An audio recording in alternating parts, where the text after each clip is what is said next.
Hello, everyone, and welcome to the 2020 Masters Preview Show. My name is Dylan Burd here on the Sports Burd podcast. And if you've been watching my YouTube channel lately, I've been doing my waiver wire picks for fantasy football on Tuesdays, my college football betting picks on Fridays. I also am featured on Sal Vetri's YouTube channel on Fridays for an NFL prop betting show. But today we're doing things a little bit differently. It is a Tuesday, but it's also Masters Week. And as a result, we are getting a 2020 Masters preview show. And along with me here to do it today, I have one of my good friends from college, Glen Goodman, he knows golf better than anybody at this point. I mean, this guy has been pounding golf nonstop ever since COVID started. So, first we'll talk a little bit about, Glen's experience, getting into golf, DFS, and betting. And then we'll get right to the course info, the daily fantasy picks and pricing, and then we'll talk about just straight up outright bets, top 10s, top 5s, stuff like that following that. So how you doing, Glenn? Yeah, I'm doing good, Dylan. Thanks for having me on. I can't complain about having two masters in 6 months. So it's going to be back-to-back masters as both majors here on the tour. And I'm excited to get things started.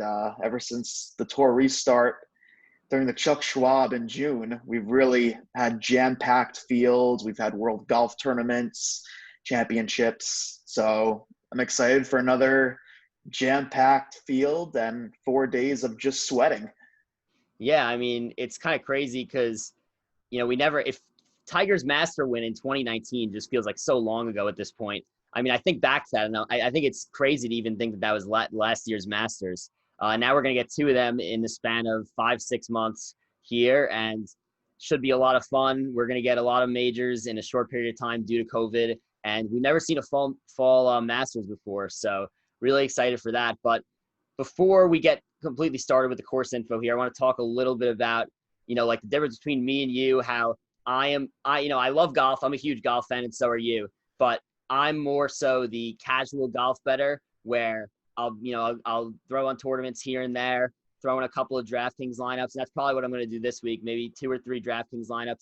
And you are more of the hardcore betting daily fantasy for golf guy where you're throwing in probably close to 20 lineups, if not more, come around before Thursday starts and, possibly a lot more bets than me. So I think that I think that having you on here will really be good for the viewers because, you have me who's like a casual golf bettor and then you who's like more of a hardcore golf bettor. So, we're going to get viewers both that are, that are more like me, some that are more like you, some in between. So I think it's a good blend here.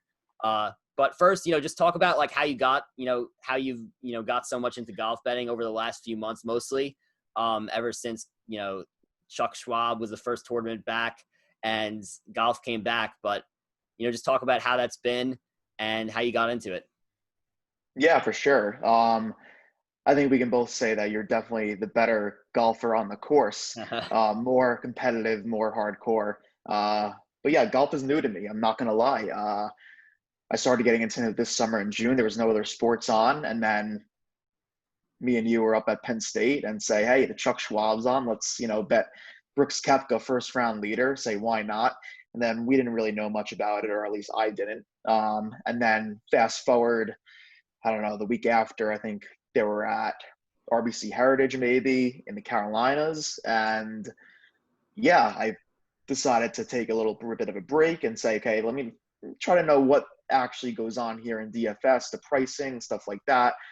I subscribe to Fantasy National Golf Club, which we're going to be using today. So yeah, I'm just trying to learn more about it. I've hit 3 outright since. I had Bryson at the US Open. I actually did the bet in June. So I got pretty good closing line value up until he started to just lose his irons and his wedges during that August time period. So he was 29-1 when I bet him in June. And I think he ballooned to 8-1 in August and then just fell back down to 29-1 at closing time. So I bet him for the US Open. I won a Morikawa outright at around 30-1 at the workday. That was a sweat playoff with JT. And I also hit a Morikawa outright during the PGA Championship, and when he eagled, I think it was 14, that was just a game changer. So I've had some fun. Obviously, I've had some luck, and I'm trying to learn every week, and especially with the DFS space, because it's very competitive. Yeah, I mean, there's not too many people that probably have hit 3 outrights since that point. So congratulations on that. And you did mention the Bryson bet that you put in June.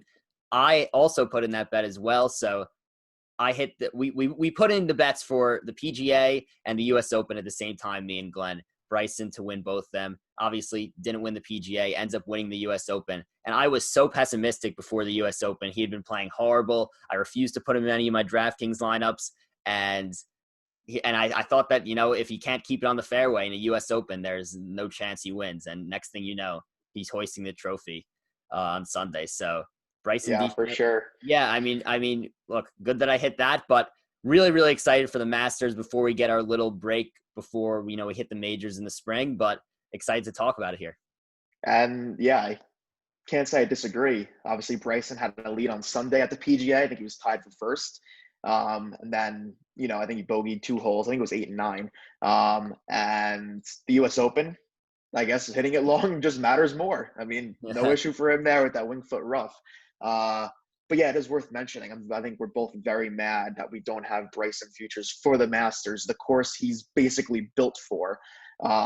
We know a lot of guys on Twitter and the golf community holding some pretty nice futures on there, like 40-1. I think I saw 60-1 even. So obviously, if we get it now, it's going to be like 8 to 9-1. So not too much there in terms of so much value, but honestly, maybe he's worth that. But yes, definitely I'm excited. Yeah, I'm excited to get going, and let's hop right into the course info right now. Obviously, Augusta National is the course of the Masters in Augusta, Georgia. Par 72, 7,425 yards, bent grass. So we got a long course. That means you're going to get a lot of long par fours. There's one par four between 350 and 400 yards, 3 par fours between 400 and 450 yards, and then an astounding 5 par fours between 450 and 500 yards. Also 1 par 4 that is 500 plus. And then you have 4 par 5s, which you really, really got to take advantage of, holes 2, 8, 13, and 15. So what's your just immediate outlook when you look at a course that's long, par 72, so multiple, par 5s to get after here? Yeah, for sure. I mean, I think it's pretty self-evident and common sense at this point. If you're going to win any tournament, really, and I guess especially at Augusta, you really need to succeed well in the par 5s. If you look week to week, if you win, you birdie those par 5s because the rest of the field is going to birdie them. So essentially, if you par those par 5s, you're just losing a stroke right there, and can't really afford it. And especially at Augusta with 4 par 5s, all reachable in 2. I mean, everything really is now, especially with these long hitters. They really truly are birdieable holes, and you need to really attack them well. As for the long par 4s, get a par and move on. That's literally the goal. Many players are going to bogey that. Birdie is going to be hard to come by, especially, who knows, with this November weather. I think we're predicting rain in the forecast, and there is split tee times on Thursday. So guys are going to be teeing off pretty early Thursday. I mean, it's November now. Obviously, if you look outside, it gets dark at 4:50, 5 o'clock on the East Coast, which is definitely different than when the Masters usually goes on in April. But the theme is, attack the par 5s. You're going to have to play with those par 4s well. Avoid 3-putt avoidance. Just all those things. Obviously, get a birdie here on 3, those par 3s here and there. It's going to be exciting to look at. And I think from a DFS standpoint, to start, if you're playing showdown or stuff like that, I'm looking at maybe to have guys start on the front 9 possibly. Hole 1 is the second hardest hole in the course per Fantasy National, but 2 and 3 are 2 of the easier ones, an easy par 5, and then a drivable potentially par 4, 350. Who knows if Bryson's going to drive that, but for sure, I mean, get those birdie bonuses, possibly those 3 in a row, because 10 and 11 are both mammoths of holes and really will cause some troubles. Yeah, I mean, you mentioned taking advantage of par 5s and how important that is, especially, here at the Masters. And per Fantasy National Golf, I have some stats here. So as I said before, the par fives, hole 2, 8, 13, and 15. Hole 2, the birdie percentage is 35.9%. Hole 8 is 31.5%. Hole 13 is 39.3%, which is the highest on the course. And then hole 15 is 38.1%, which is the second highest on the course. So obviously, a third of the field is going to be birdieing these holes, around, give or take. So it's extremely important. You need to birdie in order to gain your edge on these holes, and that's one of the keys here at Augusta National. For sure. I mean, everyone thought maybe the U.S. Open is going to be a grinded out par fest, which for, 95% of the players, it was playing that. But obviously Bryson took advantage. He birdied holes where other people didn't birdie, and that's why he won Winged Foot by 6 strokes. And who knows what he's going to do this week? Could be very similar. As you said, 13 through 16 is pretty easy stretch of holes right there. An easy par 5, a doable par 4, another par 5, and a gettable par 3. So who knows? You're going to see Thursday and Friday. Guys may start off, if they start off +3, who knows, and they start in the front 9. You say, okay, maybe we get a live line here and there. These guys got holes 13 through 16 left. Maybe they could pack in some birdies before heading to 17 and 18. We know 18 is a tough hole, of course. It's always exciting when these golfers end on a really tough hole. I much enjoy it when we see, you're looking at it, I need a bogey from this guy rather than end on an easy par 5. But yeah, hole 13 is the easiest on the course. It's 510 yards. It has almost a 40% birdie rate. You're going to see eagles there. So who's going to be that guy that, gets within 15 feet of the pin and sticks in an eagle on Sunday or even Saturday? That stuff matters, because when you look back, one stroke matters a lot. So you really got to attack those par 5s really well. So I'm definitely going to weight par 5 efficiency this week at Augusta. Yeah, so obviously we've talked about the par 5s, how it is important, but also in terms of talking about the course length. Obviously, driving distance is another important stat to look at. But rather than the U.S. Open, where you're also looking at driving accuracy because of narrow fairways and thick rough, it's pretty much the opposite here at Augusta National. Driving accuracy is not as important. Fairways gained, not as important. You could hit out of this rough, and in addition, it seems as though, well, it doesn't seem. I mean, it's according to Fantasy National here at Augusta National, the golfers are actually hitting the fairway 5% more of the time than on the average PGA event. So, at a course where guys are hitting the fairway more frequently, the actual fairways gained and driving accuracy is going to ultimately matter less. In addition, talking about driving distance, you're going to see golfers have shots in from around 150 to 175, 175 to 200. So it's also important that we do value the approach from both of those distance ranges as well. Yeah, for sure. Obviously, we've seen it through and through again, especially since the tour restart. Driving distance matters. When Bryson's hitting pitching wedge from such a far distance, a closer distance than all these other players, it truly does matter. The rough obviously is not going to be the wing foot length, but driving distance, I'm definitely going to wait. So the Brysons of the worlds, Cameron Champ drives the ball really well.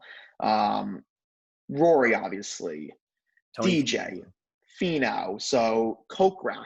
We've seen just the theme of these guys, these longer hitter guys, as opposed to, let's say, a Brendan Todd, who, really doesn't have that driving distance. And honestly, the way golf is going and the way we've been seeing, distance just simply matters. If anyone else is not hitting fairways and you're also not hitting fairways, why not be the guy to hit it longer? And that's kind of what we saw at Winged Foot, even though Bryson did hit his fairways. But if he's not hitting fairways, no one else is hitting fairways also. So at that point, all else equal, who's further, easier approach to the pin. But yeah, that's the theme. I always weight driving distance. I really do. Strokes gain off the tee is also huge. So they're just guys that consistently gain off the tee. And Bryson's one of them, obviously. Rory is also one of them. Even though the guy can't find his irons right well, Rory's going to gain off the tee.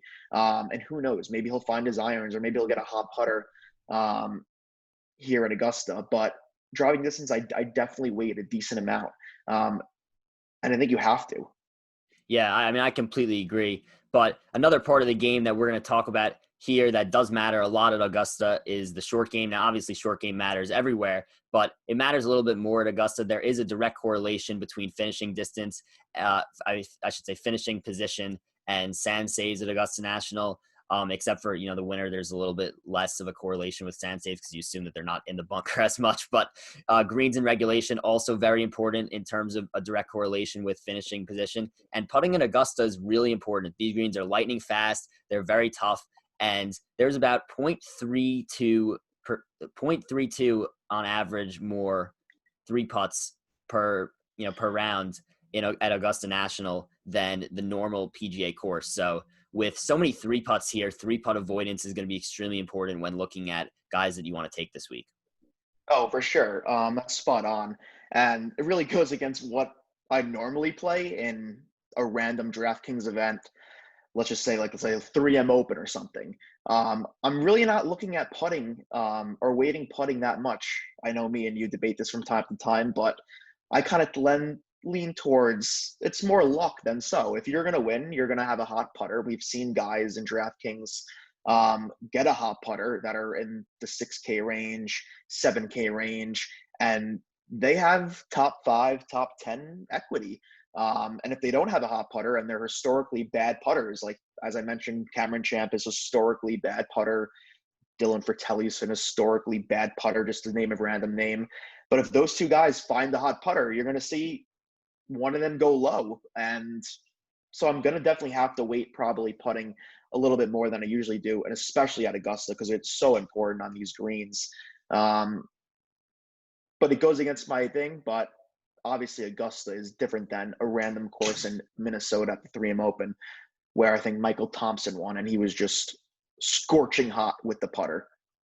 Yeah, I mean, these greens on Augusta, they're lightning fast, they're tough, and I mean, Very tough. what we've seen when, we've seen a reason for success with a guy like Jordan Spieth when he's had tremendous success at Augusta. It's one of the reasons is, as of maybe not recently at all, but as of a few years ago, he was the best putter that we've seen in quite some time. So, I mean, the fact that he was doing so well at Augusta, it's because of that short game, because of that putting. So strokes gained around the green, sand saves, strokes gained putting, all important to weight this week as well. Now, before we get into the DraftKings pricing and our picks on DraftKings this week and our strategies, let's talk about the weather. You mentioned it briefly, but it's looking like we are going to get rain on Tuesday and Wednesday, which means, honestly, we're also probably going to get rain on Thursday and possibly throughout the weekend, maybe even Friday, Saturday, and Sunday. There's a chance of rain all over the place. So I would assume at some point we're going to get rain. And as a result, obviously softer conditions, guys may be able to be more aggressive, go for pins more, and we could see lower scores if that is the case. Yeah, the weather is up in the air. Could get a block of rain for the guys in the morning, could get a good block of rain for the guys in the afternoon, could get a little suspension of play, it gets dark early. I also think a reason of everything, the darkness, maybe the weather even, I think Augusta now is going to be, the cut line is going to be top 50 in ties, or I'm not sure about the ties portion, but top 50 in ties, I believe. I believe it is top 50 in ties, yes. And then, so they really don't, it's 95, I think, players in the field. So we're going to get a pretty good half the cut around probably. I think in previous years, it was top 50 in ties and within like 10 players within the cut or something like that. So not anymore. Could we have a Spieth year? Could some guy get just such a hot putter? Or could we have like a Danny Willett year when he won it?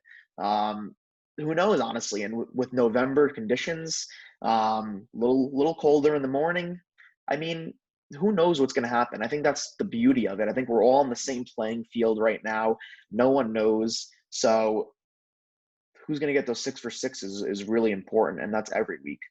Yeah, and now moving into DraftKings with that 6 of 6. 6 of 6s are so tough, but they are so key. And we're going to talk about the strategies here.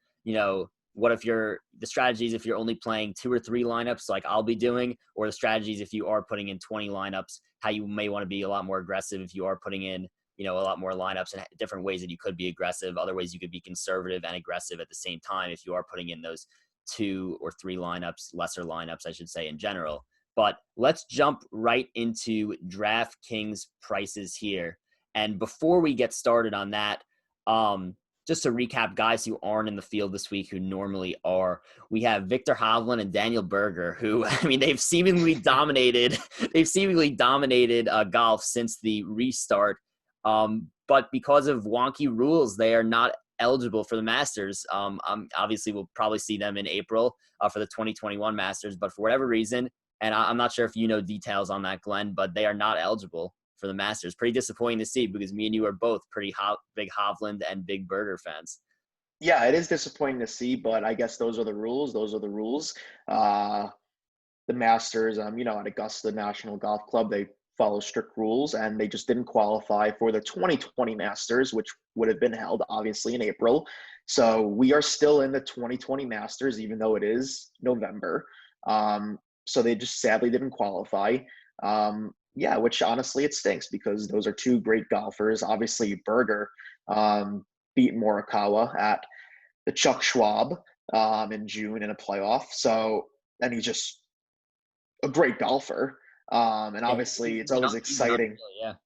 It's always exciting watching Hovland golf too. It seems like every time I turn on the TV, he nearly has an ace on a par three. So yeah, there's two good golfers. Hovland's obviously young gun with his Oklahoma State teammate in Matthew Wolff. He's going to be here this week, but those two will get it at it in April.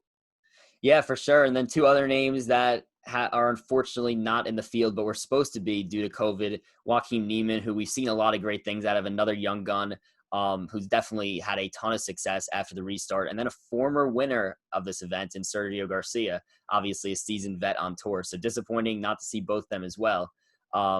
Honestly, probably would have had Niemann in some of my lineups. So. Oh, for sure. I've played Niemann at the BMW when he almost won. I think he finished third there. He was just great everywhere across the board. Sergio, obviously a former Masters winner, and he just won recently as well. So, yeah, we've lost two guys, pretty key guys also, exciting guys for DFS for sure. And I just love playing Sergio also. He's another guy who drives the ball pretty far, driving distance, as we mentioned earlier, and relatively low owned. So, pretty big hit for the DFS community for both those guys.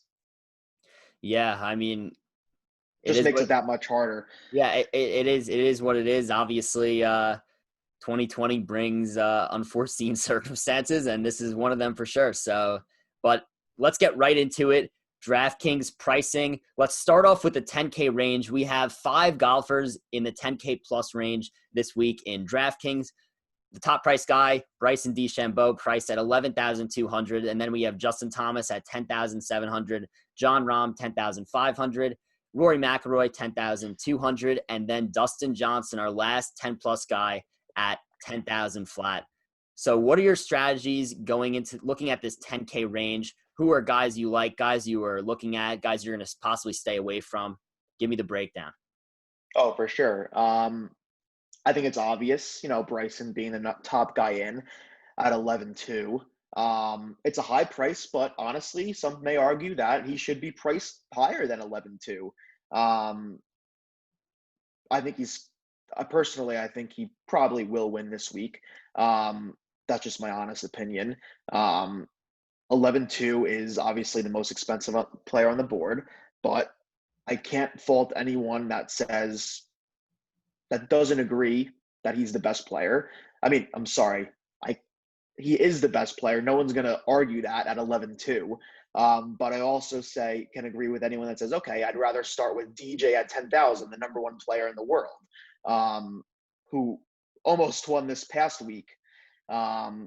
So any of these guys, Bryson, JT, Rahm, Rory, DJ, from the 10K guys, you really need one of those guys at the top of your lineup, in my opinion, just for their win equity. And you could even go 2 of those guys possibly, and then dive deeper downs into the 7s and 6s. But I can't fault anyone, honestly, for going any of these guys. And I'm for sure going to be playing a ton of Bryson at 11.2. And I hope his ownership, is a little bit lower than the guys like Xander at 9,800, which I'm sure we'll talk about.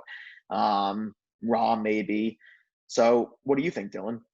Yeah, I mean, you speak about Bryson, obviously 500 more than Justin Thomas as the top price guy. And I think he deserves that after what we saw at the US Open, where he pretty much just decimated the field. And we've seen Bryson perform well at the Masters prior to him bulking up and getting a lot better. I can only imagine how well Bryson is going to play, under, with as the new Bryson, I should say. The fact that he's driving the ball 350, 360 every time, you could be leaving yourself 150 yards in on a par 5 on the second shot, and that is a massive advantage. And especially a place where you don't need to be completely reliant on hitting fairways, a place that you could scramble if needed. I mean, just looking at the last 24 rounds here per Fantasy National Golf, Bryson first in strokes gained off the tee, first in driving distance, also does really well on long par 4s. He's 10th in that area in the last 24 rounds. And one thing that I think gets forgotten about Bryson, because he is such a big hitter, he's a great short game player as well. His putter could get really hot. He's a great putter, something that is needed to win at, Augusta National. Personally, Bryson is my winner pick as well this week. And I definitely say that if I'm going to play 3 lineups, if I'm going to play 5 lineups, I'll probably have Bryson in probably at least, if I'm going to play 5 lineups, I'll probably have him in at least 2 or 3. If I play 3 lineups, I'll probably have him in 2. So I feel pretty good about Bryson this week. And I think that if you look down at the 6K range or the low 7s, which we're going to talk about later, I think that it's worth it to pay the extra for Bryson DeChambeau, because there is a lot to be found down in that low range that we will talk about later. Oh, for sure. Bryson's going to win off the tee every week. Obviously, his irons are a little bit questionable. His last 24 rounds, he's 54th in strokes gained approach out of the field, I think, of 95 or whatever, around there. So his irons obviously are maybe his downside. But again, you drive at 350, you're going to have easy birdie chances if you drive it that far. You obviously mentioned his hot putter. He really is a good putter. Historically, also a good putter. People just don't know that. He reads the greens really well. I guess he takes that mad scientist approach. His caddy, Tim Tucker, really calms him down. And I don't say that lightly. He really does. Bryson takes a while on the greens. People may not like that. People may criticize his putting stroke. I know he gets a lot of hate for that also. But hey, he made key putts at Winged Foot when he needed to. He's going to win off the tee. You'll live with the approaches. He's probably an average around the green player. He's no Patrick Reed or JT or Matsuyama around the green. But hey, look, he's driving at 350. He's the best player in the world right now for Augusta, in my opinion. I really don't see, if I play, let's say, 20 lineups, how I'm not using Bryson, and let's say 10 of those at least. Yeah, and you did mention that added benefit of playing Bryson DeChambeau in a Millie Maker type, thing where there's hundreds of thousands of people in the contest. You want to be a little bit different, of course, than everyone else. You don't want to take all guys that are 20% owned. Bryson, according to Fantasy National Golf, likely calculated ownership at 17.5%. Now, if you look at the other 5 guys in this range, 10K plus, that is not as much as a guy like Jon Rahm, who's looking at 21.5%.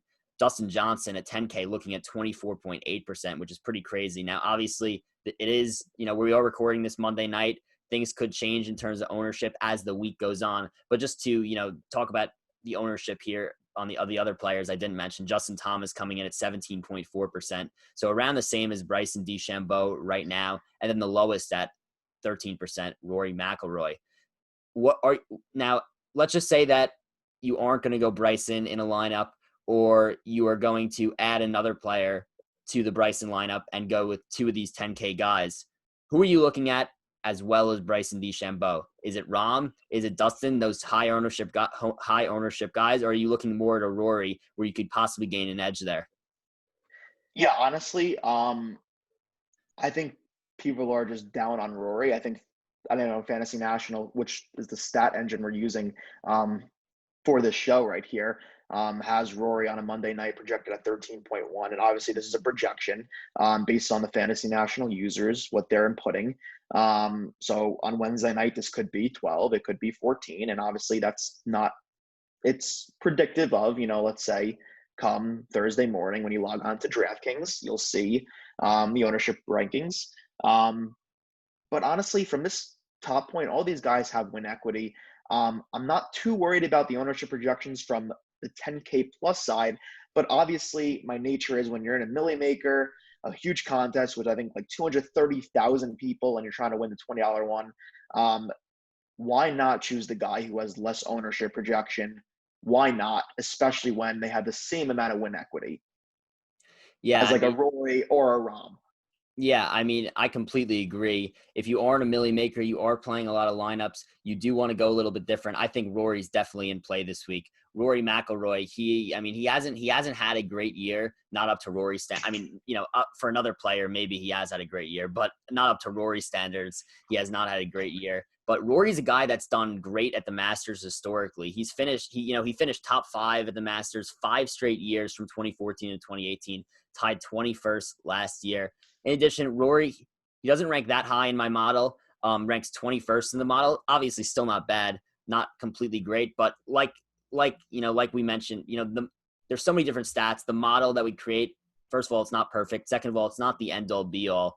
Bryson is ultimately 13th in my model, but he is my favorite to win this week. But, looking at Rory as well, great driver of the ball, hits the ball a mile. He's always going to gain off the tee. And I think that, you just got to hope that he does get a hot putter. The short game hasn't been very good lately, specifically around the green. He's lost strokes gained around the green the last 2 tournaments that he's played. So but ultimately, that being said, of course, he could just have a week where he does gain around the green, and then all of a sudden he's gaining in all the other categories, like he has, in weeks prior as well. He has one good week around the green, and next thing you know, he could be a top 5 pick this week. So I think that given the low ownership, if you are entering a Millie Maker, Rory McIlroy is definitely a name you got to look at. But I do want to talk a little bit about Jon Rahm and Dustin Johnson and Justin Thomas as well before we do move on to the 9K range. Jon Rahm, he's been absolutely phenomenal this year. I mean, he ranks second in my model for the last, if you're looking at the last 24 rounds, if you do extend that to last 36 rounds, he ranks first. He's second in strokes gained off the tee, 6th in driving distance. He's 5th in par 5's gains, something that we talked about was, that was really, really important. And he's 7th in proximity on shots from 175 to 200. So, also very good tournament history here at the Masters. Finished 9th in 2019, 4th in 2018. Obviously going to be a little bit higher owned, as we mentioned before, but I think Jon Rahm is also a phenomenal option if you are looking at the 10K range. Look, I may end up trying to, pair Bryson and Rahm and just go from there and see what happens. You can't. No one could fault you for that. I mean, Jon Rahm is obviously as complete as a player there is. He's always going to be there, whether he's lurking around, 15th place on Saturday, and then you blink and he's top 5. We know he's won at Memorial, which was a really hard tournament that basically felt like a major. Really tough conditions there. He won Memorial pretty easily also. He nearly won at the Zozo, I think 2 weeks ago. It was him versus Cantley. I think Rahm just missed 2 putts within like 15 to 18 feet on 17 and 18, and Cantley won that. But yeah, you're getting from Rahm. I can't really fault anyone that chooses any of these guys. But to the Rory point,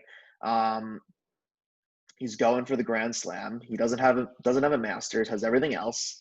So maybe this year will be extra exciting for him. I know he's blamed some of it on getting disinterested with no fans. So I'm sorry this week he's going to have no fans also. But look, he gains off the tee. He's Rory McIlroy. If I can get Rory at, 10, 13%, everyone else is, DJ's 25%.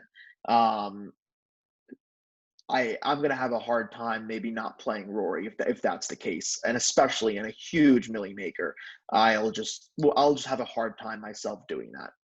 Yeah. And I mean, just to touch on, the 2 other guys that we haven't spoke upon in detail. Personally, I love JT. I often go to him a lot in majors. I think he's just one of the most reliable guys. But personally, for me, considering JT and Bryson are projected around the same ownership and Bryson's only 500 more, I'm probably going to look at Bryson every time there, just personally. So I'm probably not going to go to JT much at all this week. And then looking at Dustin Johnson, I mean, this is the reason he's the highest. He's going to be the highest owned out of all these players is because honestly, pricing him at 10K is a miscue. That's ridiculous. I mean, Yeah, I don't know how the number one player in the world can be priced at 10K, especially nearly winning last week. I mean, he had COVID, and we all thought, oh, maybe he won't play as well last week. I think he closed at like, I don't know, 7-1 on DraftKings, and there he is putting for the tie on 18. Didn't hit the putt. Carlos Ortiz won last week at the Houston Open. But yeah, I mean, DJ at 10K, I mean, yeah, if you go DJ, you can go probably more middle guy in the 8K range, as opposed if you're going Bryson, you're probably going to have to dip down into the more 7K range. But yeah, I really can't fault anyone. These guys are all amazing. I don't think there's one clear best golfer. So all these guys, in my opinion, have literally the same win equity. So pricing these guys $1,000 difference between DJ and Bryson, I guess it is a head scratcher. But I really can't fault anyone from going from any of these guys. And I'm sorry that I keep reiterating that point.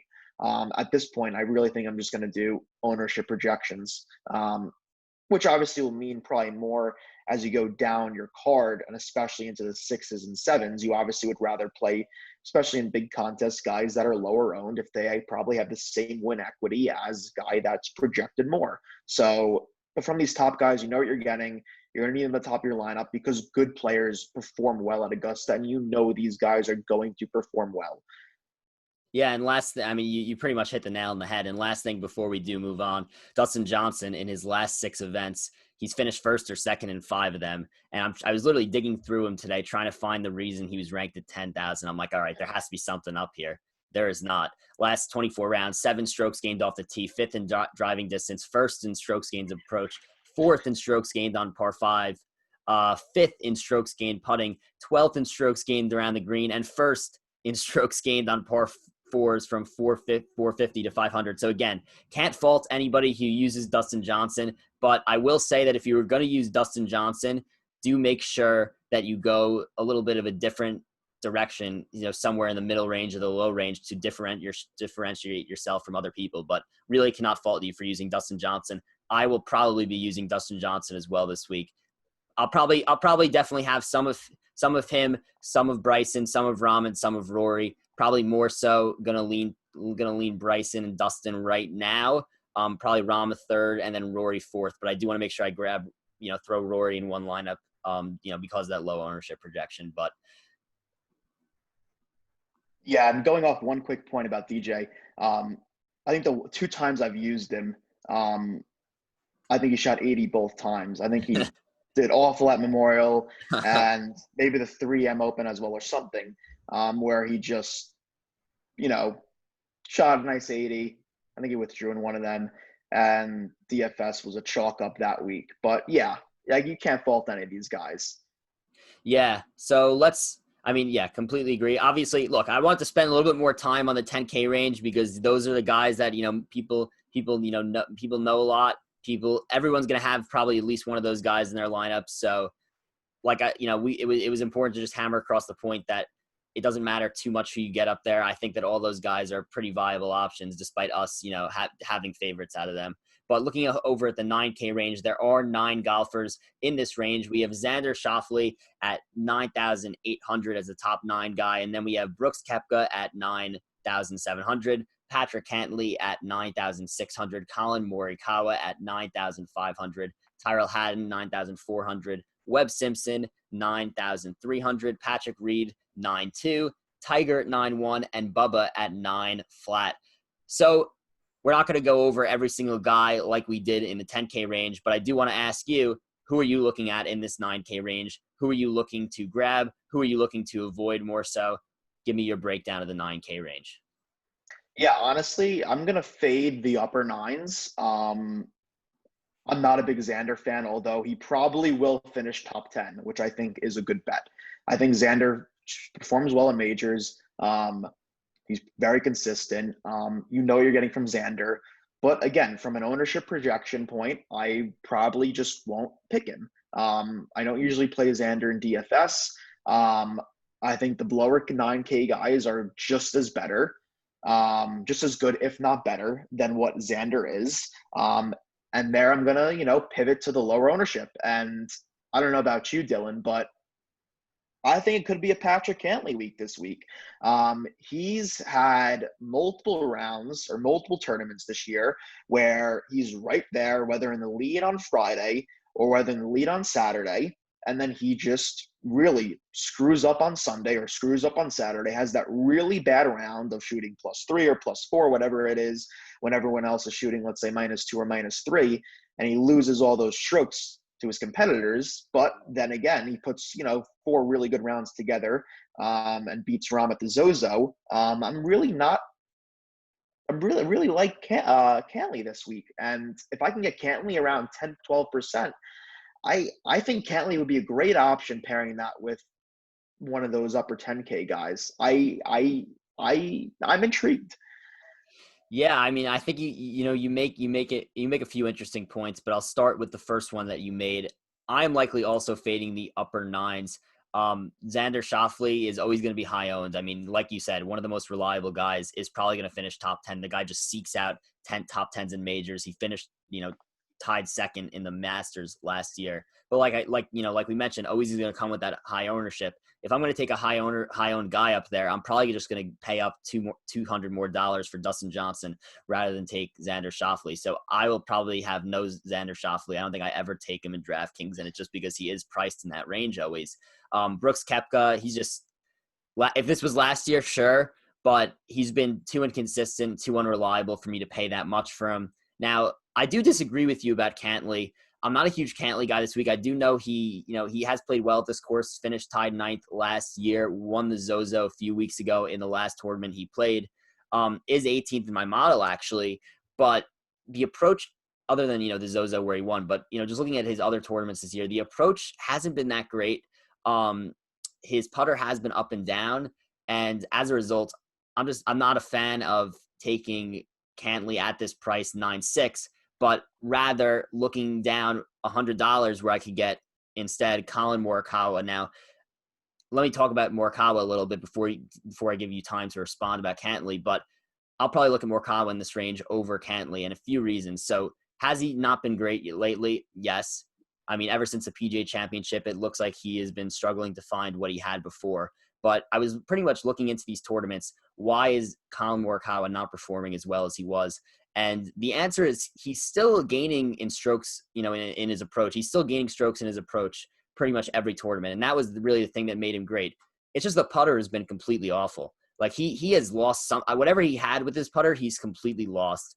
But like you said, the putter is a little bit random, and I will take my chance with a guy like Collin Morikawa, projected for only 7.6% ownership according to Fantasy National. I don't think we've ever seen Collin Morikawa at that low ownership since he stepped on the tour. So I think that's unreal value for the guy. And when you could get Collin Morikawa in the 7s in terms of percentage of ownership, why am I, I guess, taking Cantlay in that same range, who's going to be at around 13 or 14%? And honestly, I don't trust Cantlay all that more than I do Collin Morikawa. If anything, I may trust Morikawa more, despite it being his first Masters, despite him being really young. Yeah, I agree with those points, but I do think there has to be maybe some weight to, first Masters and stuff, all that. So Cantlay Morikawa, $100 price difference. Obviously very close in DraftKings views of pricing. Ownership projections, as you said, Morikawa is coming in at under 10 right now. We don't know what's going to happen Wednesday, but that's what we're looking at right now based off Fantasy National. But yeah, I can't fault you for that. Collin Morikawa is one of the best iron players on tour. He won the PGA Championship. How did he win it? He won it, obviously, gaining 3.6 strokes approach. He also gained 8.1 strokes with the putter.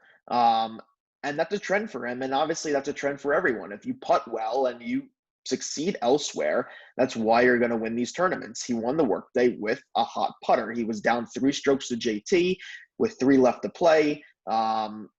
That workday right there, same course as Memorial. Easier though, played easier.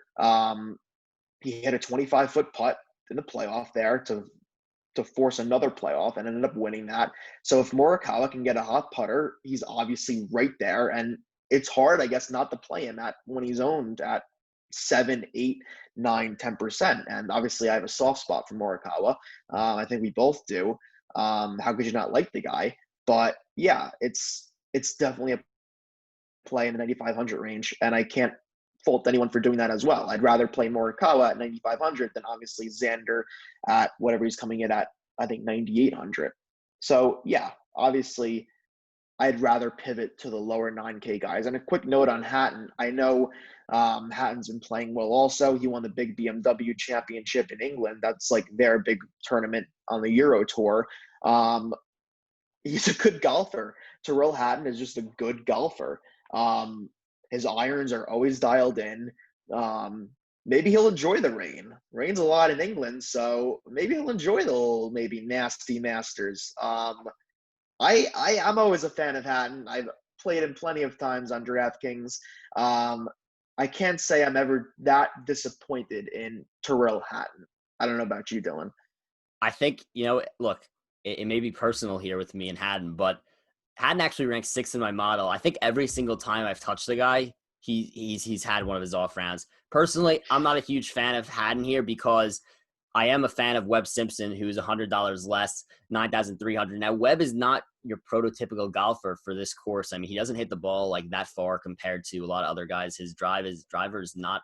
I mean, it's accurate. It's not as far as some of the other guys. He's not known as a huge hitter at all. But his approach normally good, but hasn't been great lately. I think if he could get that approach back, he'll have a good week because Webb is a guy that is known for his short game. His putter is really good around the green, pretty solid as well. Ranks fifth in strokes gained around the green in the last 24 rounds, 11th in putting, his strokes gained. So, look, I like Webb a lot. In addition, he's played well at the Masters before, top 5 finish last year. So I think if you're going to look at for me, if I'm going to look at two guys here down in the 9K range that I like, I'm definitely going to give a hard look at Colin Morikawa, Webb Simpson, and then other than that, I'll probably look to the 8K range if I don't take one of those two guys. Now, what are your thoughts on guys like, well, you could give me your thoughts on Webb Simpson, but also what are your thoughts on guys like Patrick Reed, Tiger Woods, Bubba Watson? Reed and Bubba, obviously two former winners of this event, and Tiger obviously won last year. So 3 former winners right there. Tiger winning last year. Bubba has won twice. Reed. So I think 3 former winners, that's the reason why those guys are priced really high. Plus, Reed comes in pretty hot. Bubba comes in pretty hot after having a dreadful earlier year. Tiger, not so much. But I'm curious to hear what you think of those guys. I probably won't get to any of them, but I could see why a lot of people would. Oh, for sure. And I guess I'll start with Bubba quickly just because I think he's the most relevant right now of those guys. Obviously, he has, 2 Masters. He knows Augusta well. Bubba's a guy who's just playing great. He is. He's just playing great. He finished top 5 at the Zozo. I think a top 10 at the CJ Cup. He's going to always gain off the tee. Bubba just plays – he's playing well, and he plays Augusta great. 9K, I think definitely worthy of 9K. His ownership is going to be pretty high, in my opinion. Bubba's not the best putter, but then again, he's also won 2 Masters. So you gain with the strokes off the tee every tournament. I think he's only missed – I think he's lost strokes once off the tee since the restart, and that was at the workday. His irons have been also really dialed in, like top-tier irons. Bubba's just playing well. It's hard to fade that when he's playing that well, as opposed to Reed. Reed is also playing well also. And Reed's obviously has a Masters himself. He's a great golfer. He was right there on Saturday at the U.S. Open until he just bombed it up Sunday. So that's what you get. This is golf. Even though guys, even these top-tier golfers, if they have one bad round, you're probably going to remember that bad round. And then they fall down the leaderboard and then say, oh, that was a waste. But look, Reed, Bubba, Tiger. Obviously, Tiger is not playing well. Personally, I'm going to avoid Tiger. I know he's coming in low ownership, probably. I'm personally going to avoid Tiger. I think we both discussed that you're going to avoid him too. I just think there's just better players around, and especially in a field this good. I mean, I love Tiger, but I'm definitely going to avoid him this week. Yeah, I'll be for sure avoiding Tiger. I don't see a reason to grab him at 9,100, with the way he's playing, unless you're really trying to go low on ownership. But are we really sure that Tiger's ownership is going to be that low? It may be low for Tiger, but it's probably going to be higher than projected on Fantasy National, because it always is, because you get your casual guys that enter and just love to play Tiger because it's fun to do. He's shown a lot on TV. Everyone's a huge Tiger fan for the most part. So look, I'm going to avoid Tiger. Now, Reed and Bubba coming in with high ownership, I'll probably avoid them. Reed, I'm definitely out on this week. Bubba, if there was a guy I'm going to bite on, it's probably Bubba. But what worries me about Bubba is he's been good lately. He has been inconsistent this year. He wasn't great in the middle of the year. And if you just look at his numbers, last week at the Zozo was, one of the only times he's gained putting this year, and he gained 0.2 strokes, 0.2 strokes gained in putting. He's had a lot of weeks where he's tanked putting, and in Augusta, you have to have a good putting week to win. So for that reason, I'm a little bit hesitant on Bubba, especially that price, and he's going to come with higher ownership. So I may be looking down at the 8K range rather than going up to Bubba at 9. But if there is a guy that I'm going to bite on in the low 9s, I think it would be Bubba Watson right now. For sure. I agree with that. I think we said a lot. 10K guys, really pick your poison, maybe go ownership at that point. They all have very similar win equity. But yeah, now let's head to, the 8K guys. And I think I was surprised by this personally. To lead the 8K guys, I obviously would have had Finau in there. I obviously personally would have had Finau in the 9K range when I was thinking about before DraftKings entered their pricing here. But Adam Scott leads the 8K range. The top tier 8K guys are Scott at 8,900, Finau at 8,800, and then Matsuyama at 8,700. What are your thoughts on that? And am I too surprised that Finau is 8,800? A little bit. Yeah, I mean, Finau is a guy that ranks third in my model. Yeah, I like you pretty much hit the nail on the head. I mean, I saw this and I said, how could Tony Finau be below a guy like Tiger Woods right now? Like that does not make any sense to me. Love Tiger. It makes zero sense. It really doesn't. I think Finau deserves to be priced right up there with Colin Morikawa at as high as mid 9s. I really do. I mean, he's for sure. He's playing well, and if you want to know a course that's cut out for Tony Finau, it is the Masters.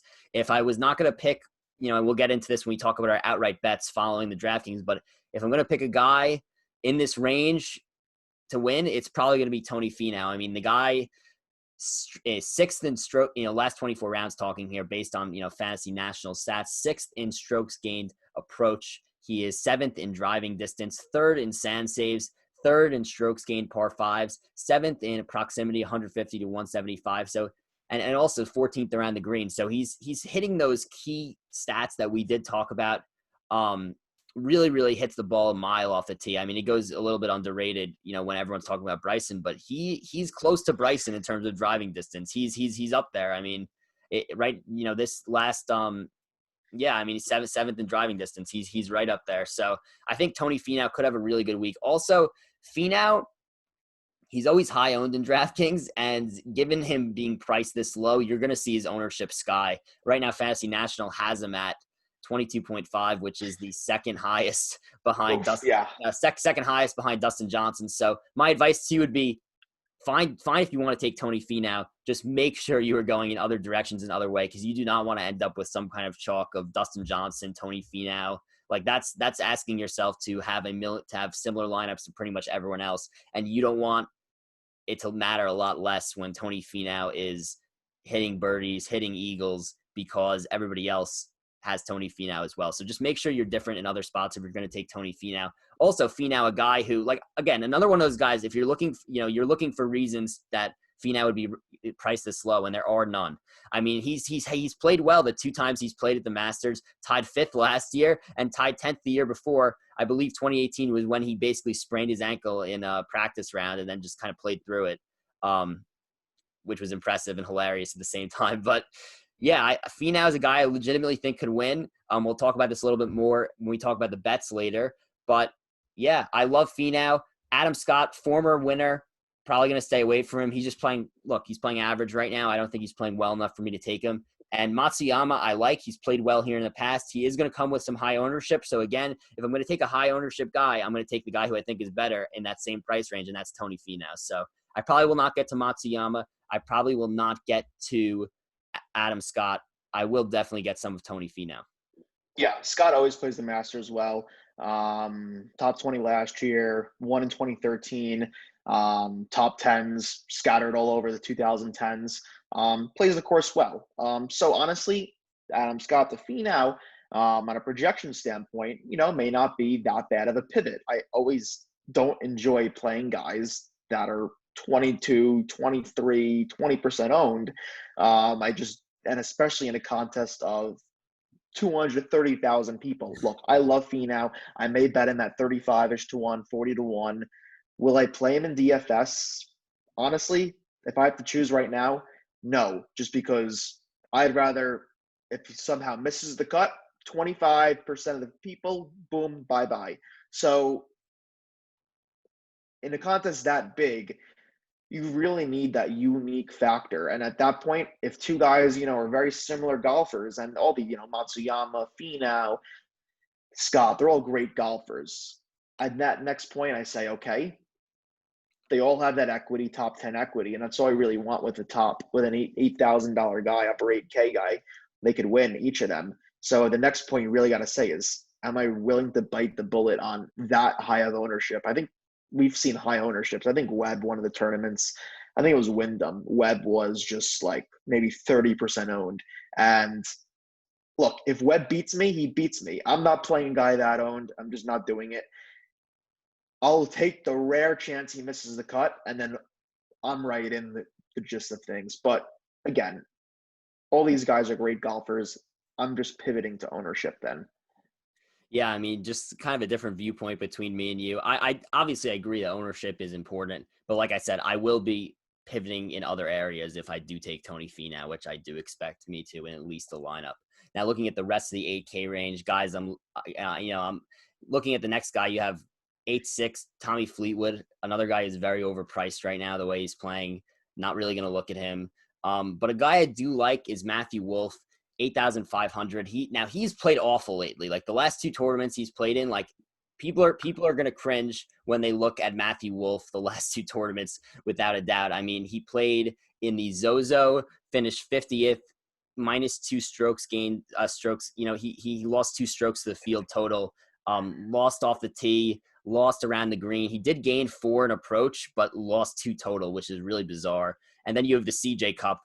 Don't even talk to me about what happened there. That was one of the most disgusting things I've ever seen, as he finally breaks into the 10K range in DraftKings and then botches everybody by going 8 over on the first day or whatever he does. But I think that this is honestly an opportunity to grab Wolff at a lower ownership than he normally would be. He's projected at 12.6 right now. Normally Wolff at 8,500, you'd probably see him around a 20% range, and he's not going to get there likely because he's not been good the last 2 tournaments, and people are going to look at that a little bit more than they should. And the truth is, look, he's had a few weeks off to get things right. His game is cut out for this place. I mean, this is his first time. Is it his first time playing here? I think it is his first time playing here, I believe. But I think it is too. Yeah, Wolff, 9th in my model. He 7th in the last 24 rounds in strokes gained approach, 9th in driving distance, 12th in par 4s from 450 to 500 yards, 5th in proximity, 150 to 175 yards. And that's with him having these bad rounds, those last 2. So I think that this is just an opportunity to get Wolff at a lower ownership than you would ever see him possibly going forward. So I really like Matthew Wolff at this price, at the ownership he's going to be. Now, looking at other guys around him, Jason Day, the guy's been as inconsistent as anybody I've ever seen. I mean, he'll rattle off 4 tournaments in a row where he's great, and then he'll just rattle off 4 tournaments in a row where he's hard and you can't touch him. Finished 7th at the Houston Open last week, gained 9.5 strokes to the field, and he's played really, really well at the Masters the last 5 years. He finished top 5 last year. Personally, he's too inconsistent for me right now to take a chance on him when I could just take Matthew Wolff at, I believe, coming in at a less ownership. Yeah, he's projected less ownership than Jason Day. So personally, I'll go to Matthew Wolff at that price instead. Now, the other guys down here are going to be a lot of fun to talk about. So before we get to them, I'll let you talk about Wolf, Fleetwood, Day, anybody else you want to talk about in this mid-8 range. Wolf, you hit the nail on. Not much for me to add there. Obviously, can use him. Obviously, people may be strayed away from him after two really dreadful performances at the CJ Cup and the Zozo. But then again, he performs well. Finished second in the U.S. Open. So not much to talk on Wolf. They hit the nail on. Very consistent. Was tied for first last week at the Houston up until hole 18 on Saturday. He ends up 3-putting from inside 20 feet. And then come Sunday, he's 1 stroke back and decides to shoot, I think maybe the front 9 at like 3 over. And then by him on Sunday. You always get the rare chance he withdraws also because of his back or neck to ruin your dreams in DraftKings. But look, Day's a great player. He's a great around the greens player. If the ownership was a little less, I'd be more inclined to. But yeah, as we get to this lower 8K guy range, and I'm sure we're not going to spend too much time on it, but Spieth could be an interesting play. I know I'm probably not going to use Rookie Fowler much. Maybe I'll use him in a couple lineups just because he's going to be low ownership, and who knows. And rounding out the 8K range is Paul Casey, who honestly maybe should have won the PGA Championship. He was that good that week. What do you think? Oh man, I mean, you have 3 guys who are just so boom or bust right now. Between Spieth's no boom; he's just a bust. But the other guys, I mean, same with the others. Like they've all been bust, but we've seen them boom in the past, especially at this course, which we've seen Spieth and Ricky just completely tear up. Obviously, Spieth's a former winner here. Ricky is not, but he's finished second here before. Finished second in 2018, 9th in 2019, 11th in 2017, 12th in 2015. So Ricky has, some top 10s, some top 15s. Ricky's played really well here. And look, I could get to Spieth or Ricky this week as low ownership plays. I think it's possible. Maybe I look at Ricky as more of a bet and don't end up playing him in DraftKings. Spieth I will not bet on. I guarantee you that. But possibly, look, you're looking at these guys of ownership right now. You have Spieth at 6.6%, Ricky Fowler 8.3%, Paul Casey at 7.9%. I probably will not get Casey at all. If I'm going to take a guy, it's going to be Spieth or Ricky, and I'm probably leaning Ricky in this range. Look, I like Ricky's history here, and if you look at his rounds this year, he's had some great rounds. Like it's there. He just can't put a whole tournament together. And he has these one blow up holes that are like he'll have a blow up hole and then miss the cut because of it. So I think if Ricky could just put together an entire tournament, he could finish top 20. I think he could have a good week here. It's coming soon. Yeah, it's coming soon. And that's why golf is so hard. Can he put together 4 respectable rounds? And without that, one blow up hole. I mean, Spieth is the same way almost. I think he started the Houston Open at -3, and then ended up +3 in like the span of like 7 holes. So you're gonna get your birdies with Spieth. You just are. If you're on the tracker, you're gonna see him way out of bounds and then somehow lay it up on the green and then hit a 30-footer. He's gonna be tilting if you watch him. If he makes pars, they're not gonna be easy. But you also get the birdies from him. And to win in DFS, you need guys that, can birdie. Spieth, obviously. I mean, I don't know. I mean, they're really these golfers are really just honestly so inconsistent, and especially not playing right now. But honestly, I probably will use a little bit of all these guys across my lineups. I think you have to. Especially, who knows, Spieth at a 6%, who knows, maybe he comes in at a T20. And Ricky also, I mean, Ricky needs to start playing well, first of all. This guy may not even qualify for next year's Masters. That's how bad he's playing right now. He needs to really pick it up. He needs a top 20. He needs to just do something. Make a cut. Be relevant somewhat on Saturday. You're right. He's got that one blow-up hole, misses the cut, and then he's done for the week. So these guys are so inconsistent, and that's just what you're getting, I guess, out of these guys. And that really rounds up the 8K range. Then you get into guys in the 7K range, which we're going to go over now, that are quite interesting and very good golfers also. This is a deep field, and these guys in the 7K guy range are going to win you probably your tournament in DraftKings. One of these guys is going to win you the Masters, I'd say, in Yeah. terms of daily fantasy. Yeah. I mean, looking at this high 7K range, we spoke about the mid eights already, but this is the reason why you could pay up for two of those 10K guys, is because you do have guys down here who are very viable options. Now, looking at guys that I like and guys that I dislike. So first of all, I'm just going to rattle off the names in the sevens.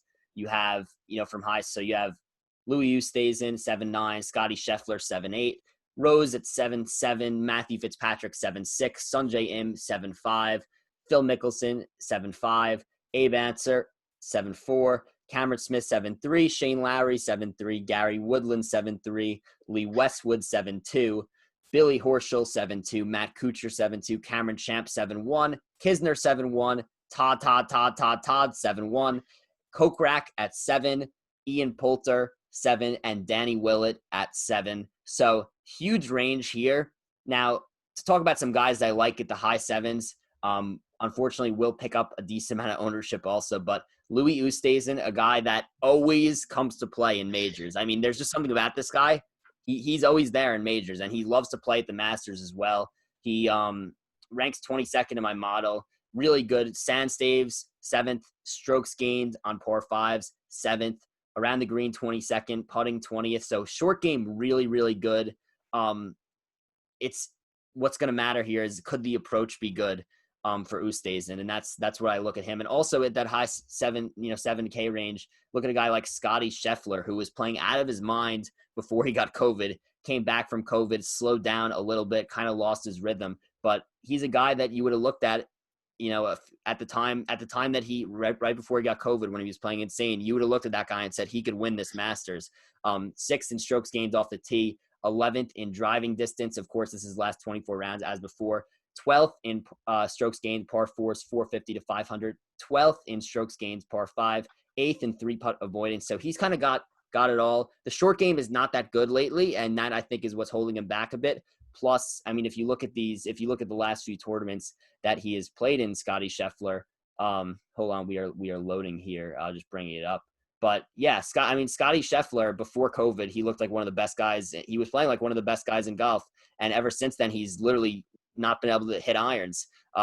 In the Houston Open, finished 32nd because he gained on the green, gained around the green, went minus 5.6 strokes gained on approach. And then also, if you move before that, 3 out of the last 4 tournaments, also losing in approach. So if he could find that approach that he had before he had COVID, I think Scotty Scheffler could be a good option. I'll definitely own some Scotty Scheffler this week. Yeah, I think you hit the nail right there. Of these upper 7K guys, I really don't think there's that much pivot from the difference in at least win equity from these guys as opposed to, a Ricky Fowler, a Spieth, a Paul Casey, maybe even a Jason Day at 8,400. You could save, maybe 9K and go Sungjae Im, who knows, or a Scotty Scheffler at 7,800. I mean, from this range, I would probably wait out of these guys right here. We talked about it earlier, driving distance. I know there's a big driving distance guy that's in the low 7K range, which is probably going to be well owned, very deservedly so. I think it's his first Masters also. We're talking about Jason Kokrak here. He's way below in the 7K range. I think 7K flat. He's playing out of his mind. I think he's going to maybe reach over 15% owned for that 7K guy range. A lot of guys are going to pair, Bryson, Kokrak, even another 10K guy range, which you could be able to do. But from these upper 7K guys, as you mentioned, Louis, who's always a factor. He was always there, and I was with our Bryson feature. I'm sure we were worried about him on Sunday. You never know what he's going to do because, Bryson bogeys 3 at Wingfoot on Sunday. Who knows? Louis pars, goes a par fest, as what we probably know about him. Then it's different. So look, I think from these top 7K guy range, I'm going to weight driving distance the most. And then I'm going to pivot again. I stress it a lot. Ownership. And from that, I think that pretty sums up this top tier 7K range. Just the guys mushed together. I was looking at Shane Lowry. Doesn't perform well at the Masters. I think his best finish is like a T40. T39 in 2016, missed the cut in 2019, missed the cut in 2017, missed the cut in 2015. But also Shane Lowry is a good golfer. So yeah, And then we head down to the mid sevens and the low sevens. Um, and there's a lot of different players here, Dylan. I think we have Woodland at 7,300. He's been awful, and he's coming in at very low owned 1.3% on a Monday evening. So who knows? Maybe that could be interesting. But then you got guys like Billy Horschel, as you said, Cooch, Westwood, Kisner, Champ, and as you said, Todd. So, I mean, from the 7K guy range, I'm just pivoting to ownership at this point. I value all these guys pretty much similar, but with an extra love for Kokrak. Yeah, I mean, Gary Woodland's 1.3% ownership. Who would have thought if you told me that a few months ago? The guy lost 11.6 strokes at the CJ Cup in the last tournament he played. Look, I think I could be wrong, but I do believe he may have withdrawn that tournament. Did he withdraw? Yeah, I actually texted you earlier in the week and I said, I don't, Woodland, there's no way he's healthy. He looks something's off, and he withdrew. He's just not playing well. I think he's battling a little injury. I hope he's good for the Masters. He finished T32 last year. So if you get a T32 out of Woodland and, he hits some birdies, maybe an eagle here and there, or an eagle putt here and there, for that case, I 1.1% owned. If you get a T30, I don't think you can complain about that. I think you'd be thrilled. So who knows? Maybe Gary Woodland can compete this weekend. I know the 1.3% is just from someone in a tournament of this amount of people, and for a golfer of Woodland's caliber. I mean, he did win the U.S. Open in 2019. He's obviously not playing well. He's had stretches since the restart of him playing excellent, but also he's just not playing well right now, which is fair. And he usually doesn't play well in the Masters. But again, from an ownership perspective, if no one's using Gary Woodland in some of my lineups, sure, I'll take that 1.3% any day of the week. Yeah, so I mean, look, I think you bring up an interesting point about Woodland. Now you bring up the 7K range. All these guys are going to see some, a decent amount of ownership. You have Louis Oosthuizen clocking in at 12.9%, Scotty Scheffler at 11%, Justin Rose 11.3%, and Matt Fitzpatrick at 12.8%. Look, I prefer Oosthuizen and Scheffler there, but let's move and talk about the mid sevens now.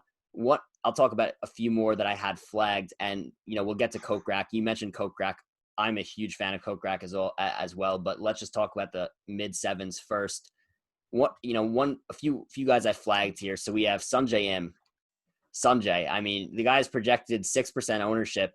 Another guy, he's had stretches where he's been phenomenal, and then he's had stretches where he's been awful. He's been one of those inconsistent guys that every single time it seems like everybody is on him, he performs poorly, and every single time he goes for low ownership is when he performs. This is one of those weeks that I don't think he's going to see that much ownership, and it could be pretty interesting looking at a guy like Sungjae Im, who I believe he clocks in at 12th in my model, looking at the last 24 rounds, 11th in strokes gained approach, 11th off the tee, 28th in driving distance, second in strokes gained on par fours from 450 to 400 yards, 450 to 500 yards, I should say. And then 30th in three putt avoidance, 10th in proximity, 175 to 200 away from the pin. So there's a lot of things to like about Sungjae. And also another guy is Abe Ancer. Hasn't played great lately, but he has had flashes where his approach was great. Also seeing around 5% ownership. So I thought that was interesting. And another guy that ranked high in my model was Cam Smith. Comes in 20th in my model. He's playing great lately. And hits a lot of those indicators that we spoke about. 7th in strokes gained on par fives, 2nd in three putt avoidance. And Cam Smith, I mean, his latest tournaments, he's been really, really good. The Zozo came in 4th, the CJ Cup came in 11th, and as a result, he's probably going to see around 13% ownership. So, look, if you're deciding between Cam Smith and Sungjae Im, you probably go to Sungjae Im, just for that ownership aspect. But I think Cam Smith also a viable option, possibly somebody we could talk about in betting later as well. Oh, for sure. I think he's got a T5 in 2018 at Augusta. Cam Smith's a good player. He's playing well too. I somehow always tend to use a Cameron in DFS, whether it's Smith or Davis. I don't think Cameron Davis is in the field for this year's Masters, but yeah, sure. Very comparable players. Sung Jae Im, I think this is his first Masters, if I'm not mistaken. Um, he's a good player. Can you be right on the Sung Jae week though? Many people aren't, and many people are. Um, it really depends. He's been so inconsistent post restart. But sure, 6% Sung Jae, first Masters, maybe the bill fits pretty well. Longer par fours, proximity, longer irons. Who knows? Maybe this could be a Sung Jae week. I wouldn't mind that. Yeah, I mean, I completely agree. And looking at that lower 7 range, you mentioned guys named Cameron Champ sitting right down there at 7-1. You want to know a guy who played well in the last in 2 majors ago, I should say, the PGA Championship, ranks 24th in my model. Another guy who hits it a country mile off the tee, second in driving distance, 8th in proximity, 175 to 200 in the last 24 rounds, 18th in sand saves, 23rd strokes gained on par fives. I think that Cam Champ could be another good option if you do want to go to somebody who's not going to have that much ownership, probably below 6%. Down there in the 7-1 range. But before we move on to these 6K guys, the guys that are really long shots, let's talk about a guy who's clocking in at 15.5% ownership at 7K. Another guy who I think this guy may be the most mispriced guy, and I mean we have Finau on the slate also. This guy may be even more mispriced. We have Jason Kokrak, you mentioned before, ranked at 7,000, and I mean they must have come. I don't know how to describe this 7K range. I mean, this 7K pricing for Jason Kokrak. He actually ranks 4th in my model. The guy's been playing out of his mind lately. I mean, to have a guy that's ranked 7K, ranks 4th in my model, second in putting and hits the ball a mile off the tee, 13th in driving distance, 12th in strokes gained off the tee, third in strokes gained par fours from 450 to 500 yards. Also, great 3-putt avoidance, ranks 18th there, 11th in strokes gained par five, 14th in proximity, 175 to 200. So in these last 24 rounds, which is the sample size that we're using to grab these stats for this model, he looks phenomenal. He's looking like a top-ranked golfer, and you could get him all the way down to the 7K range, and that's, of course, why he's going to go for that 15% ownership. But if you're going to pivot up at the top with Rory McIlroy, with other guys in that 8K range or 9K range who aren't getting as much ownership, Kokrak is a viable option, and you could guarantee that I'll have Kokrak in lineups this week despite that ownership. I think that he legitimately can play really well here, even though he's never played there before. Yeah, I agree with that. I think Kokrak he's obviously playing out of his mind. I think he gained like 10 strokes putting. He just had such a hot putter. I mean, I can't even describe how hot his putter was. Yep. At the CJ Cup. It was just scorching. He's going to gain off the tee mostly every week.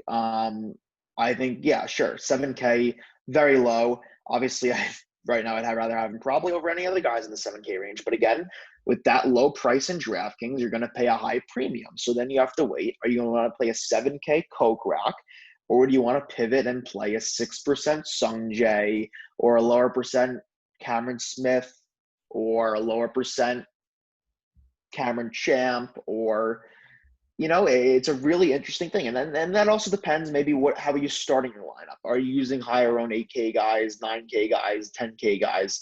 So that's why DFS is so much fun, and you really need to work and base it around, let's say, ownership, and especially in a contest this big, you really need that unique factor. But yeah, Kokrak is playing out of his mind. I do think the course fits well for him.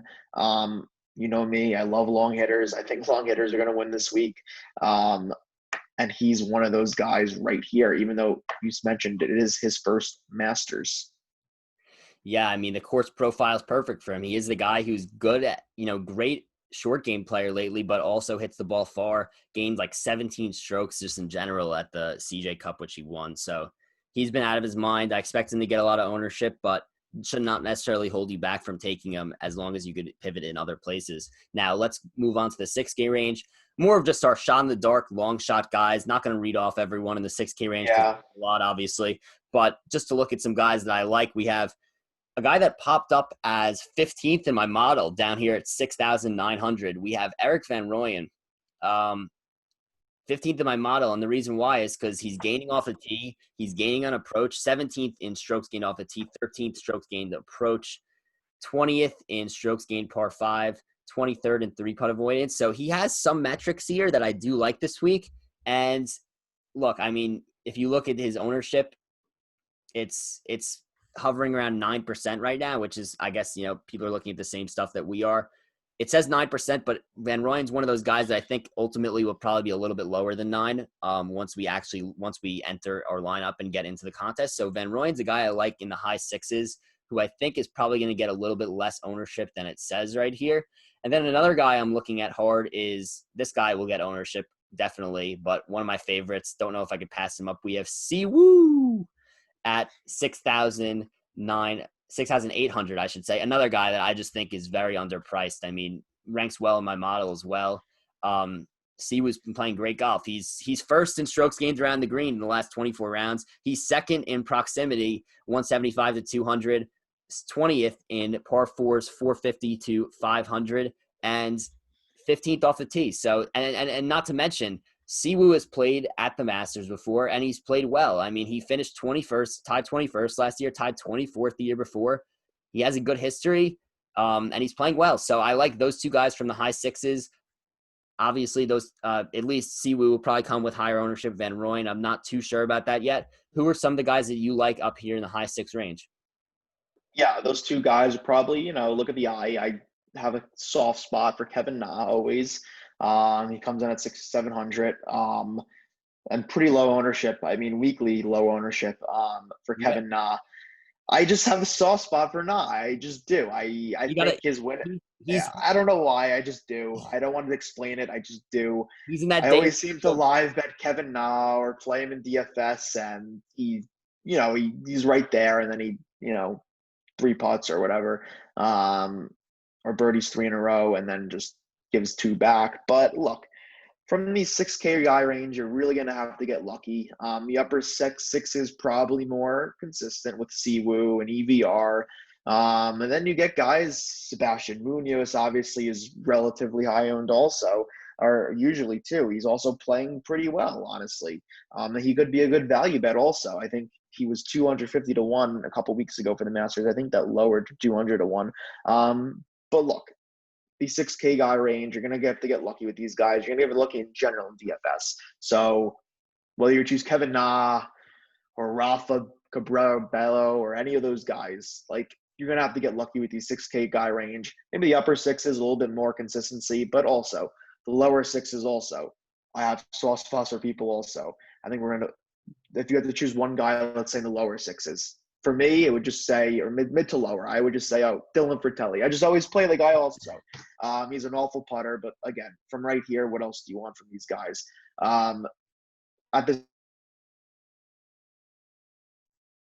Who's the guy that will give me the highest upside for like a T, maybe 20?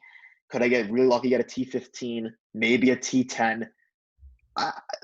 Some of these guys, could do it. They probably won't, obviously, but for these guys so low, you probably have to say, who's going to give me that? And Lonto Griffin may be that guy. We didn't mention him. He just kind of glanced over. He's also playing very well.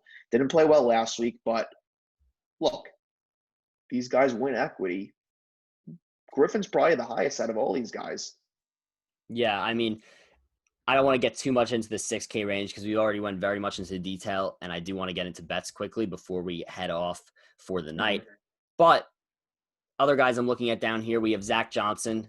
Probably will garner some ownership, but guy who has won majors before, you could trust him in majors to play pretty solid. Another guy that's very interesting is Francisco Molinari, obviously. I mean, he played well at the Houston Open, 7.2% ownership.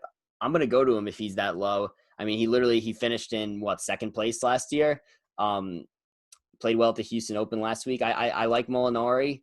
Other guys I'm looking at, like you mentioned, Lanto Griffin, and a guy that I don't know if I will get to, but I think that there's some reason to look at him down at all the way at 6'3". If you're stacking two of those top, top 5 guys, 10,000, 11,000, you could look all the way down to JT Poston, who is first in putting in the last 24 rounds, sixth in 3-putt avoidance, 7th in 12th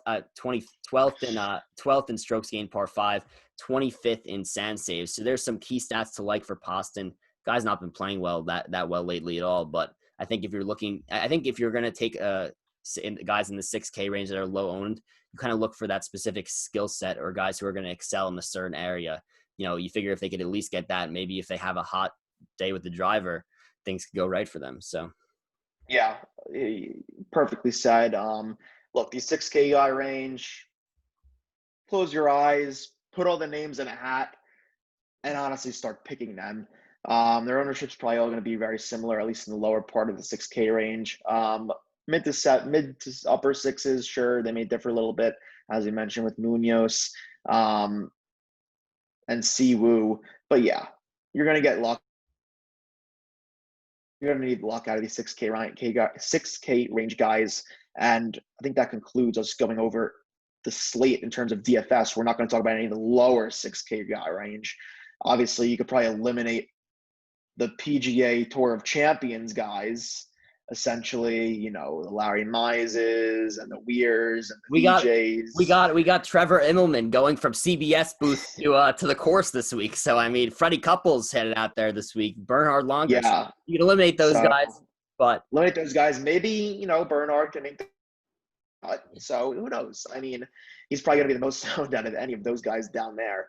But yeah, avoid those. And that concludes the DraftKings DFS portion of the show.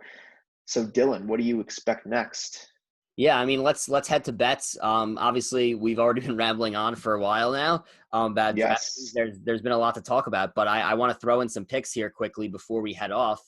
Look, you're looking at You're looking at all these odds to win, top 10s, top 20s, all based on DraftKings. Right now, probably you'll bet Bryson to win at 9-1. I know that's not great value, but I do think he's going to win. Another guy I'm going to look at is, like I mentioned before, probably going to bet Finau at 33-1. I think that's an amazing price. May look at Morikawa at 35. Not too sure about that, though. And then I think another guy you got to put in as a long shot, Jason Kokrak at 100-1. Pretty good value there.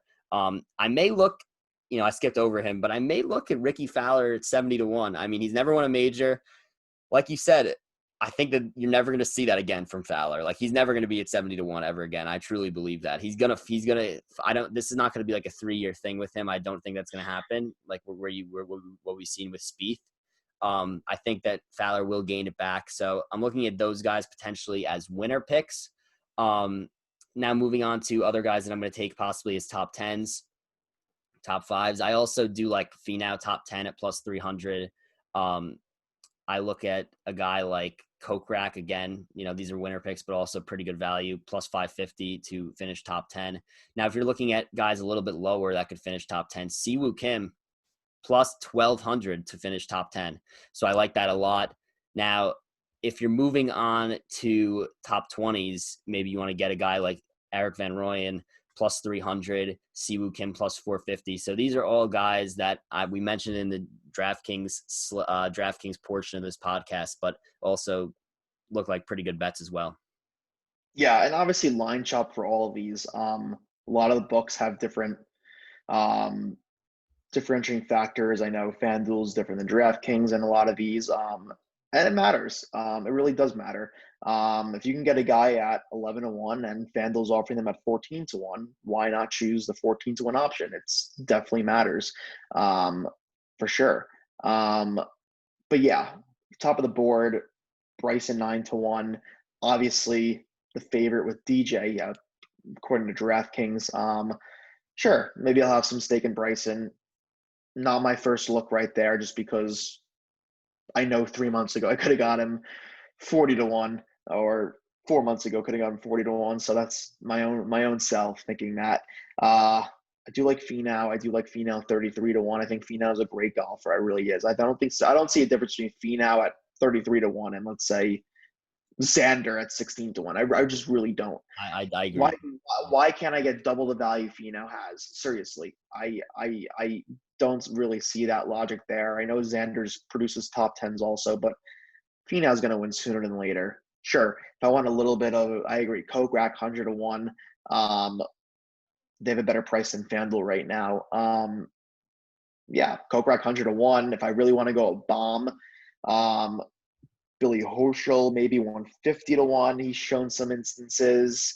Siwoo, as you said, 200 to 1. But I'm mostly going to have my card maybe in the 30 to 60 range. Finau I like. I do like Cantley. Maybe roll the dice with a Spieth Fowler, as you said. And then a long shot on Kokrak and maybe Siwoo. Maybe a live line here or there. But yeah, I think we've hit the nail. I'm very excited for Thursday. DFS is going to be a lot of fun. We're going to have a lot of sweats on the cut line. I know we're going to be texting a lot, looking at the Data Golf cut line projector. It's going to be fun. Yeah, I mean, look, major golf is always fun. You can expect the productivity will be down a little bit Thursday, Friday. Be glued to the TV. Got multiple monitors. We got PGA Tour streaming on the Masters app. We got everything. We got everything going. I'm excited for the weekend. Hopefully, we get minimal stoppages with the rain coming in. Hopefully, we have a good week in DFS, and hopefully, we have a good betting week. Yeah, definitely. I'm excited to use the Masters app. It's a great app. And hopefully we have some sweats, because that's all you can ask for, right? A Saturday sweat is really all you can ask for. And then hopefully your guy just runs away with it, because that's a great feeling. It definitely is. And just wanted to wrap up here and remind you to like this video if you haven't already. Be sure to subscribe to this channel, and be sure to follow me on Twitter if you haven't already, at @sports_Burd. And Glenn, you could use some Twitter love also. So plug your Twitter. Go ahead. Yeah, I don't use Twitter a lot, but I can be found Goody_21. I have some pretty good takes on NFL coaches, and why teams should always sneak the ball on 4th and 1. Maybe anywhere on the field. I don't like punting the football, but yeah, that's my Twitter plug. Dylan's obviously more of the Twitter guy. Right, but had to plug you. But anyway, other than that, waiver show every Tuesday, college football betting picks every Friday. Also, you could find me at Sal Vetri's YouTube channel, where I do my NFL prop betting show every Friday as well. But good luck, everybody, with Masters betting, and it's going to be a fun weekend. Goodbye, everyone. Thanks, Dylan.